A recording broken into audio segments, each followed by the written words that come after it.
Good afternoon and welcome to Webinar Wednesday.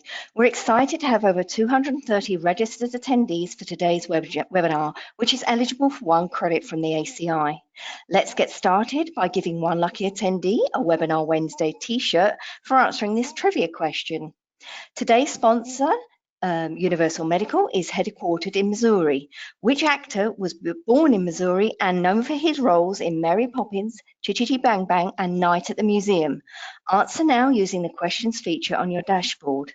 While you're answering, I want to invite everyone to save the date for 2020 for 2 of our expos. First for our ICE Imaging Expo, which takes place at the Hilton Scottsdale Resort in Scottsdale, Arizona, February the 9th to the 11th, which will bring imaging service professionals from across the nation for 3 days of learning, networking, and the latest advances in imaging.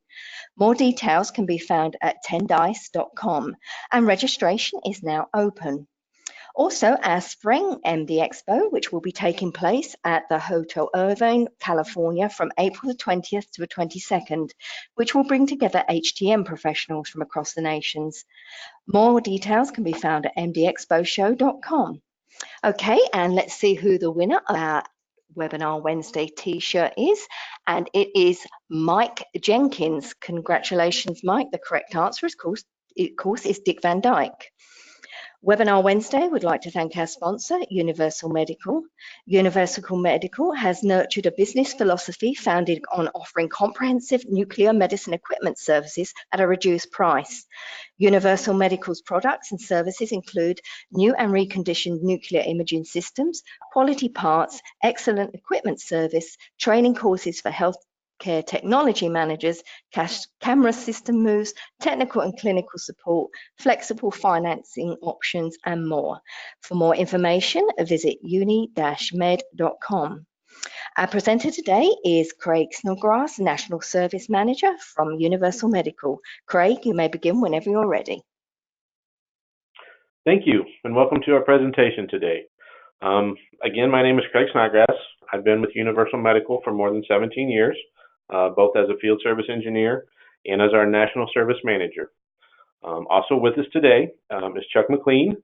He has 19 years of experience in quality and regulatory with an OEM. He will provide assistance with our question and answer portion. Our agenda for today, we will go over definitions and terminology, manufacturer requirements, investigation information, advisory notices and potential problems, how a quality service provider can help, what to do when you receive an advisory notice, what to do if your department is shut down, and your role in the process. Some of the definitions and terminology you may need to know. A recall means a firm's removal or correction of a marketed product with the FDA considered to be in violation of the laws it administers and against which the agency would initiate legal action, such as a seizure. Recall does not include a market withdrawal or a stock recovery. A correction means the repair, modification, adjustment, relabeling, destruction, or inspection of a device without its physical removal from its point of use to some other location. Removal means the physical removal of a device from its point of use or some other location for repair, modification, adjustment, relabeling, destruction, or inspection. Unique identifier means an identifier that adequately identifies a device through its distribution and use.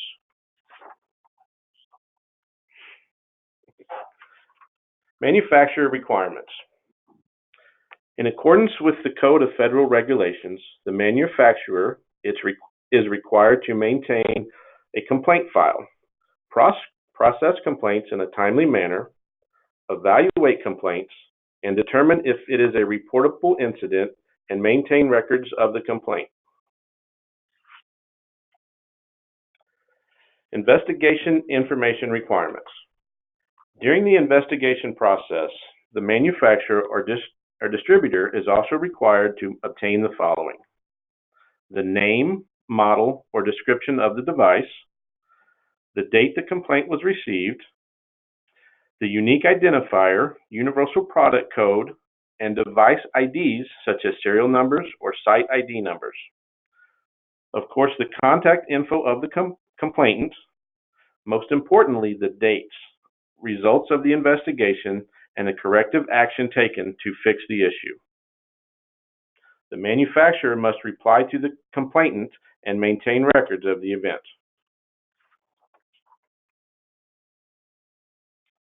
Now let's look at some of the systems and where to find the unique identifier. Here are some examples of nuclear medicine equipment. Keep in mind that any medical device should have similar labeling.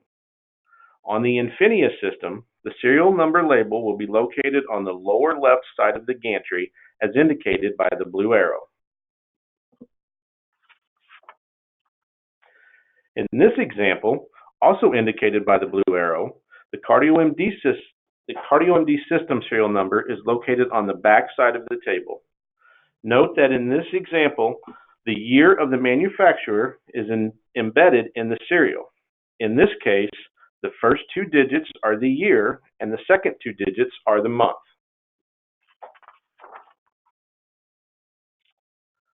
This example is a Symbiote. The label is located on the back side of the gantry on the bottom panel, also indicated by the blue arrow. And one last example is the Forte. This one is on the lower left side of the gantry. In some instances, there may be multiple labels on a system. Make sure you identify the system label you are looking at to confirm it is the actual unique identifier.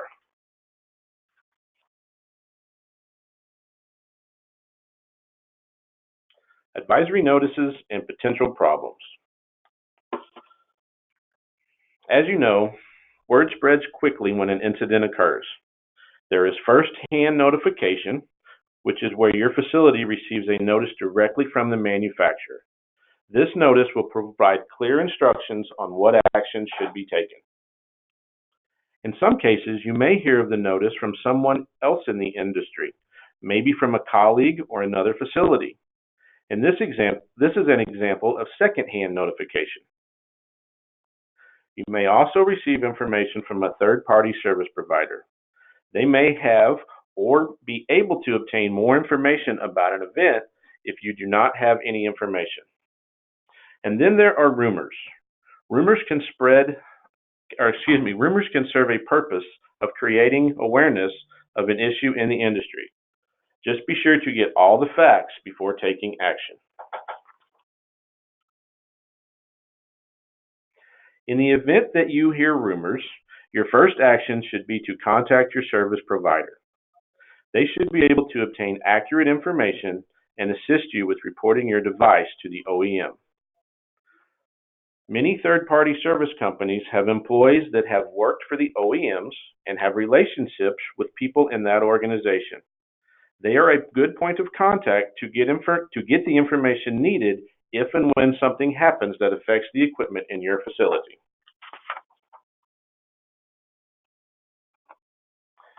It is imperative that service providers and product suppliers have these controls in place.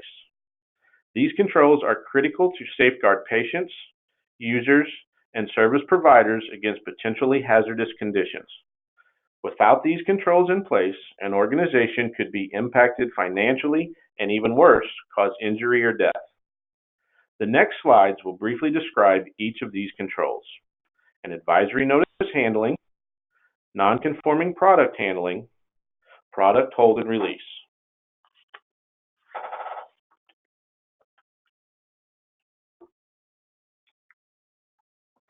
The objective of the advisory notice is to establish a process for managing received advisory notices to ensure proper notification of hazardous conditions and compliance with applicable regulatory requirements.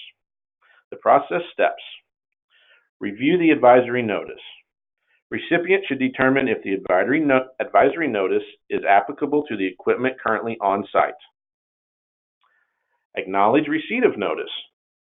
An advisory notice will request an acknowledgement of receipt. If no acknowledgement is received by the sender, additional notices may be sent. Follow provided advisory instructions. Each advisory notice will indicate the necessary instructions for reporting the actions. Communicate internally. If an advisory notice is received, the recipient should properly communicate the content to involved parties. For hospitals and clinics, members of management, and users, service providers and parts providers, quality and regulatory department heads, subject matter experts, supply chain. Review customer deliveries and inventory. For service provider and parts suppliers, must review past deliveries to customers and their current inventory to determine impact and communications required. Communicate externally to OEM and customers. Based on review of customer deliveries and inventory, send out communications with pertinent information. Identify and segregate material to prevent unintentional use and delivery. For service provider and parts supplier, must identify and segregate impacted equipment to prevent usage and delivery to customers. Continued communication to OEM and customers regarding status. Ensure that communications are maintained with your service provider and OEM until service is resolved. Review product for release authorization. Prior to product release, a verification of the product must be done to ensure all issues are resolved. And maintain records is another important point.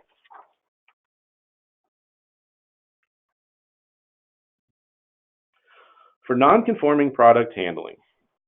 The objective of non-conforming product process is to ensure non-conforming product is identified and controlled to prevent its unintended use or delivery. Those process steps. Identify and segregate material to prevent unintentional use and delivery. Product providers must have controls in place to effectively identify and segregate potential and actual non-conforming product to prevent usage and delivery to customers. Communicate internally. Product providers must have effective communications established to prevent usage and delivery to customers. Conduct material review and communicate results. Product providers must have resources with appropriate skills to conduct assessments on material to determine requirements for conformance and to effectively communicate the results. Perform rework or disposal. Product providers must have resources with appropriate skills to perform rework of materials based on the material disposition. Reinspect for acceptance or release. A reinspection for product acceptance must be performed on reworked material prior to release and delivery. Communicate the results.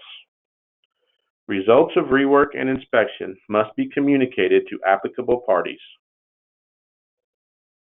Authorize product release if acceptance or dispose if unacceptable. A documented authorization for release or disposal is required for reworked material. Maintain records. Records of activities for the handling of non-conforming product must be maintained by the product supplier.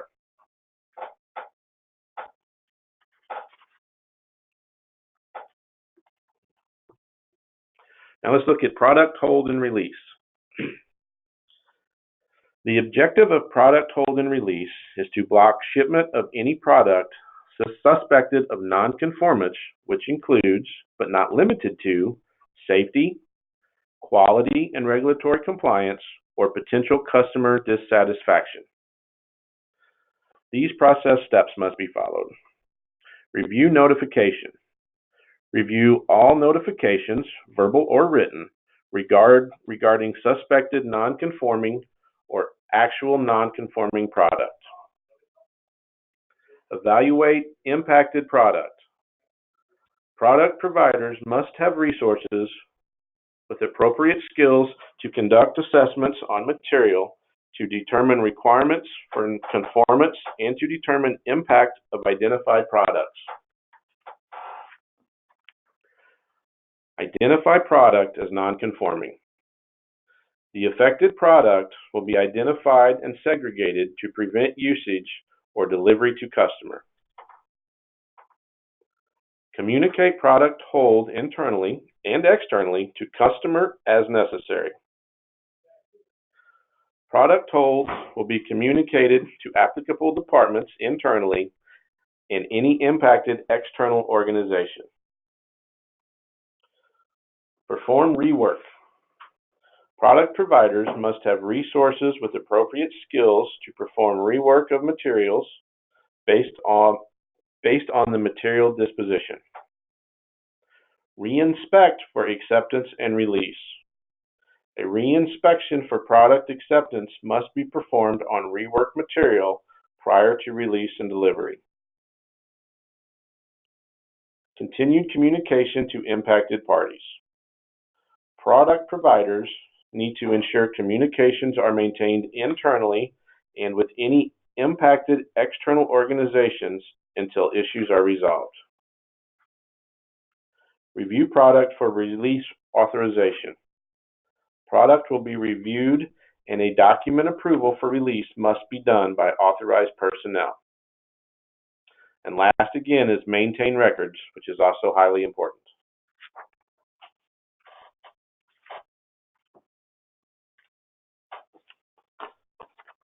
Now let's look at what to do when you receive an advisory notice.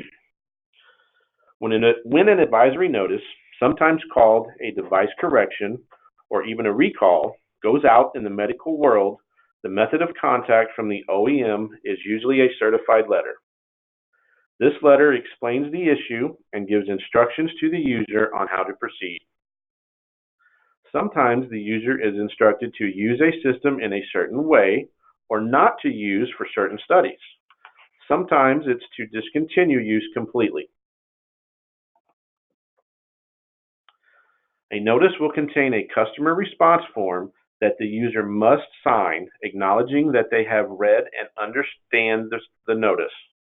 In some cases, there is a form to fill out your unique identifier so the manufacturer can account for each system. Make sure your system is included by providing your information to the OEM. If you did not receive a letter, find someone who can provide you a copy so that you can be included. If you receive a notice, be sure to share with other device owners and service providers so that all systems can be located.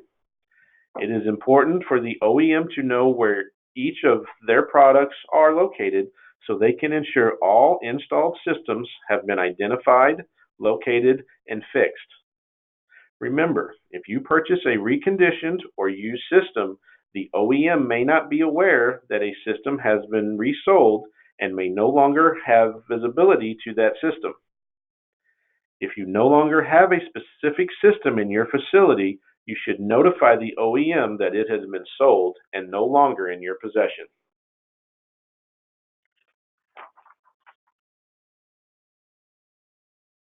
Now let's look at what to do if your department is shut down. What if you have all of one type of system and that system is under a recall? Your department is down and you are unable to scan. Unfortunately, this leaves many departments and even suppliers scrambling to find a system that can be installed quickly. First, check within your organization to see if there are any other systems in the facility or maybe at an off-site facility that can be utilized. A stationary system, whether a replacement or a rental system, is an option, but site planning and delivery can take some time. Suppliers do not always have systems on their shelf ready for delivery. It pays to shop around in these cases to find a supplier that can provide a system on short notice. Mobile services are an option. However, your facility would need a pad to park the unit as well as shore power to keep the system running. It may actually be time to replace your system. Although purchasing a system at a critical time of need puts you at a disadvantage, there are many options available on the market. Many companies can provide a short-term rental or loaner system until a permanent system can be delivered.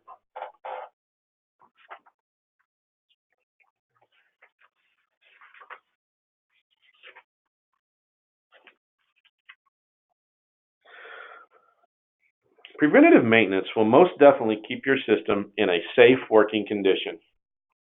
As time goes by, and after each daily use, there are a lot of mechanical parts that are moving together to help diagnose and scan patients.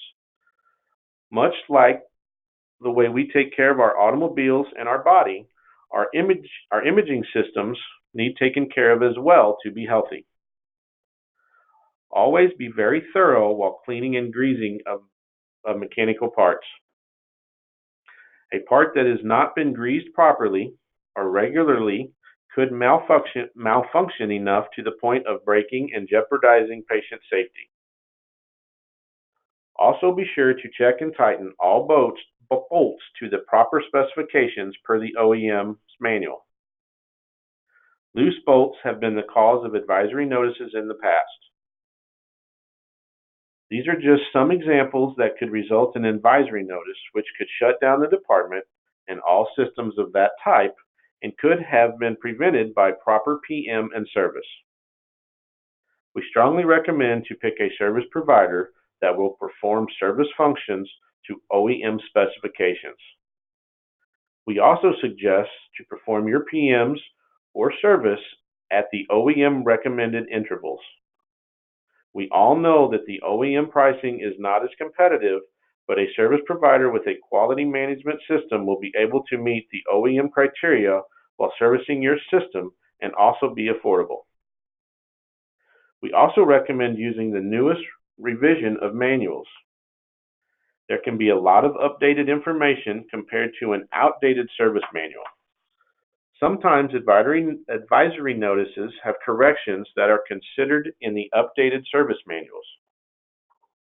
Another valuable thing to consider is it is a shared responsibility of the technologist and service provider to report and correct any problems that may have been noticed and get them corrected as quickly as possible to prevent any safety issues.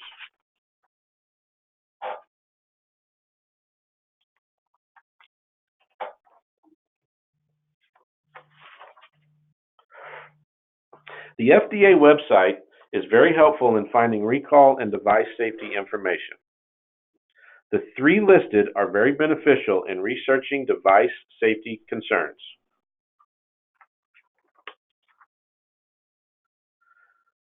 The first link is a search engine where you can enter keywords such as product name, recall date, recalling firm, which could be the manufacturer or distributor. You do not need all the information. One keyword is usually enough to create a search. After you enter the keyword, it will create a list of notifications, the recall class, date it was posted, and the recalling firm. Click on the product description and it will take you to a page with more detail on the recall.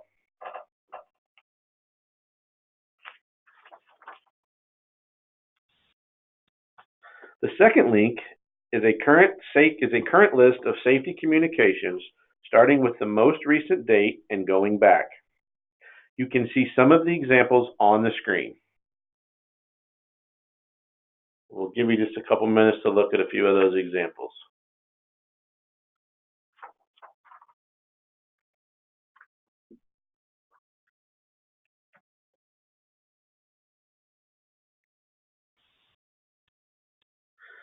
The third link is general information about product recalls.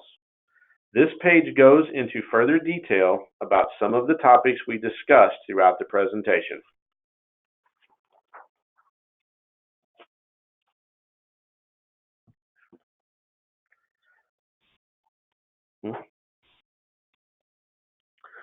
Although medical device recalls create burden on the user, they are intended to keep the system safe for the patient, the user, and the service representative. They are not specific to any particular device or manufacturer. Most manufacturers have at one time had to recall a product. Good planning and management of processes will help ease the burden of a medical device recall.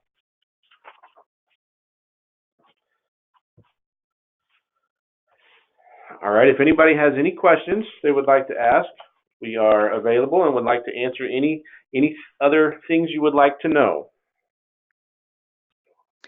Okay, thanks, Craig. Yeah, we have a few questions here.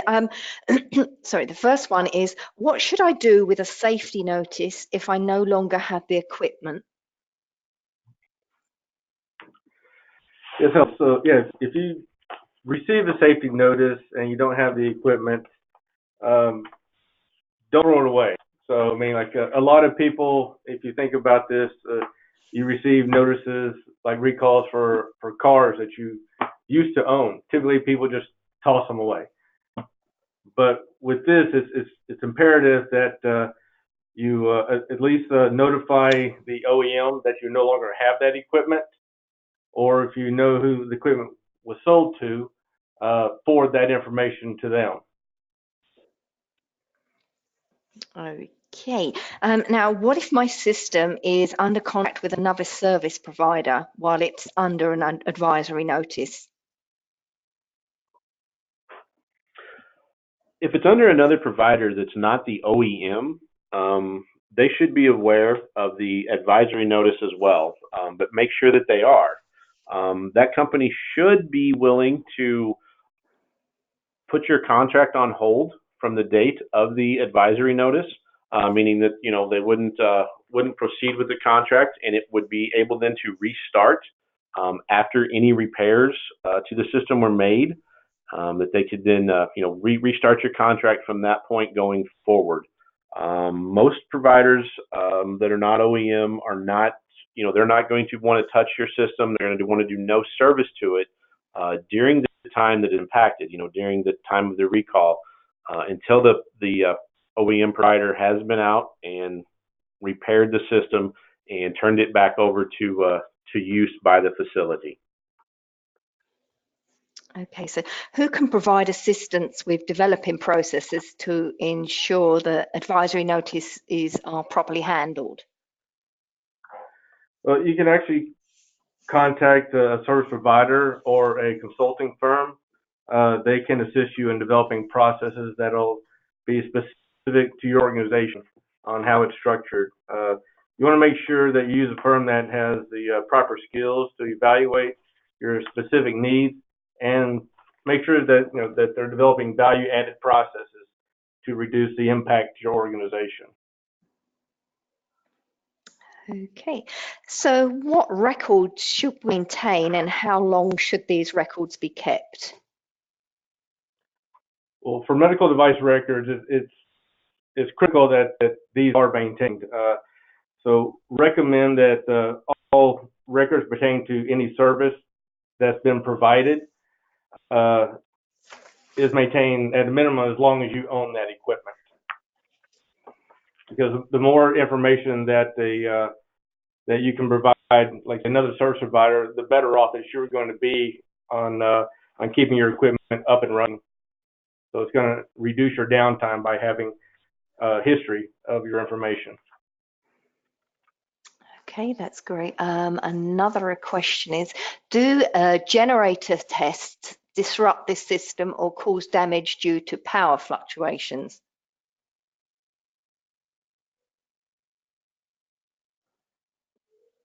Can you repeat that question? Yeah. Do generator tests disrupt this system or cause damage due to power fluctuations? Yeah, if I know a lot of facilities do test their generators at different times, and it can have potential to damage your system. Hopefully your system has a UPS on it. That is something that we highly recommend, that all systems, the power does not come directly from the wall, but all power is run through a UPS systems. or excuse me, a UPS system. There are a few different types of UPSs out there. So the better ones have line conditioning and surge protection with them. Not all have that, but those are something that you need to have on your high dollar equipment. They will clean up any power that comes through the wall to your system. In addition to that, when they are testing the regulators, they will maintain the system at a constant power level and not let those tests affect it. That is one thing that we do run into a lot, from the service side, are power issues, and that is one thing that can cause a lot of damage. Usually not mechanically, but a lot of electrical damage can be caused by that. Okay, and another question here is, are there security patches offered by Universal periodically?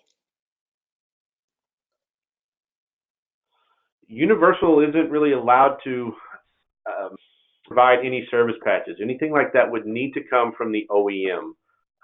As a third-party service, that isn't something that we can do. The OEM would be the only one that can provide stuff that is FDA approved. Yeah, well, third-party service providers, they don't have design authority. So the design authority comes from the OEM. So they would have to design the software, validate it prior to sale and distribution. There are a few maybe upgrades that we can provide for different things if they have already been released by the OEM. Okie dokie. Another question here is, I've seen an article in one of the trade magazines about a cybersecurity recall on a device that had no network connectivity ability. What should be done with this kind of recall?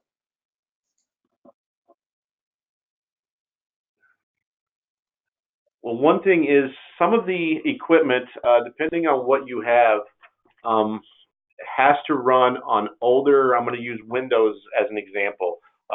Some of the products out there were designed for Windows XP or even Windows 7 that will soon be out of date.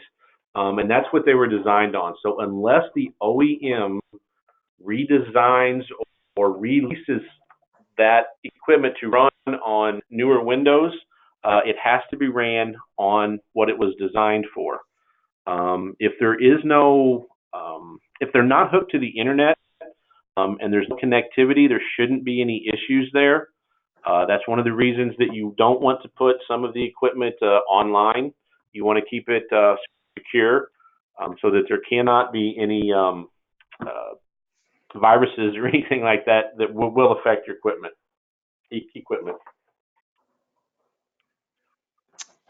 Okie dokie. Right. I think that it question-wise, unless you guys have got anything else to add. One of the things that we kind of went over briefly was when it comes to the identifiers on equipment. I know with our current customers, we have those identifiers, but there were a few systems where we actually called the sites themselves just to double check and have them check their serial numbers, their unique identifiers as they're called, and we got a lot of different answers. What you will find on some of the equipment, and it varies across the board from manufacturer, but some of them, each panel on it may actually have some sort of an identifying number on it, but that may not be the actual main system unique identifier. So when you're looking for those unique identifiers, sometimes they can be hard to find. You can find some, but they're not the actual system unique identifier. So that's one thing to always check whenever you're turning that into your service provider, is that you actually have the right label with the right unique identifier on it. And some of them are in multiple places. Some of them are actually maybe just a sticker that was on a cover. And over the years, if that piece of equipment has been sold from one facility to another, those stickers can fall off, be lost. A lot of them may have other spots on the inside where it can be stamped or even engraved. So you can always call the service provider and ask them, where exactly do I find the unique identifier that I need? Because some of them are kind of hidden, and unless you know that, they are hard to find. Okay, actually, I've So got one another of question. the items that was mentioned, or was on the advisory notices is regarding communication. So we can't stress enough how critical it is for if a advisory notice is received that it's not thrown away. So because if the OEM doesn't know where this equipment is, then that's not going to be accounted for in their budget for creating repair parts for it. The requirement that the OEM does have is to send an advisory notice to the last known location. If they don't know where that system is, and they're not going to be able to keep track of that and be able to ensure that proper repairs and materials can be provided for that. So it's imperative that that advisory notice are handled properly and they're not discarded. Another note to that would also be that if you receive an advisory notice for a piece of equipment that you no longer have, but had in the past, which is why you received it, it's always good to maybe pass that along to whoever where you know that piece of equipment may now reside. Whether you can make that phone call or mail or whatever, but always try to pass that along so that that system, the owner and the user of that system now is also aware of what's going on and can take the proper steps to get any repairs done or anything that they need to do. Okay, we've actually got another question about with respect to cybersecurity based issues. To your knowledge, have any risen to the level of recall, and have the OEMs ever charged for remediation? Well, the software, actually, there's an XR29 requirement out there that the new systems that are being delivered must have this, must be able to meet this software requirement, and that's to address cyber security issues as well. Okay, that seems to be it for questions at the moment. So with that, I will wrap up the email by saying thank you all for a great and informative webinar, and thank you again to Craig and our sponsor, Universal Medical. Just a reminder that the post-webinar survey and certificate process is now automated, so the survey link will be included in the follow-up email, which you'll receive in about an hour's time.